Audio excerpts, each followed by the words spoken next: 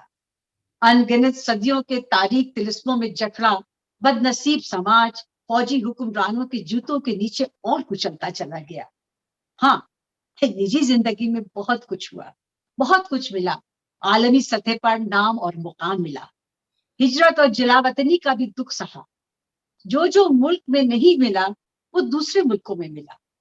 اور دوران ہجرت ساتر، پابلو نرودا، شولوخوف اور بورس پالیول جیسے شاعروں سے مصنفوں کا ساتھ بھی ملا. اسی دور میں فیض کا ملک ایک بار پھر تقسیم ہوا. تقسیم در تقسیم کی ستم میں جہاں بالکل جان لیوا ہو گیا. فیض نئے ملک یعنی بنگلہ دیش میں گئے تو وہاں خود کو اجنبی پایا. اپنے ملک میں لوٹ کے آئے تو وہاں بھی خود کو اجنبی پایا. اس نئے تجربے نے ایک ایسے دور سے دوچار کیا جس کا اظہار کئی دلدوز نظموں میں ہوا. میرا درد نغمہ بے صدا، میری ذات ذرہ بے نشاں. میرے درد کو جو زباں ملے، مجھے اپنا نام و نشاں ملے. مجھے راز نظم جہاں ملے، جو مجھے یہ راز نہاں ملے. میری خاموشی کو بیاں ملے، مجھے کائنات کی سروری. مجھے دولت دو جہاں ملے.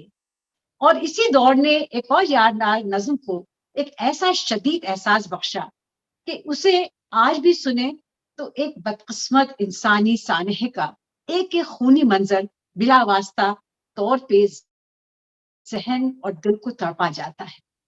منو، میں آپ سے پھر درخواست کروں گی کہ وہ نظم پڑھیں کہ ہم کے ٹھہرے اجنبی کتنی مداراتوں کے بعد، جو انہوں نے بنگلہ دیش بننے کے بعد لکھی. منو، کیا آپ میری آواز سن رہی ہیں؟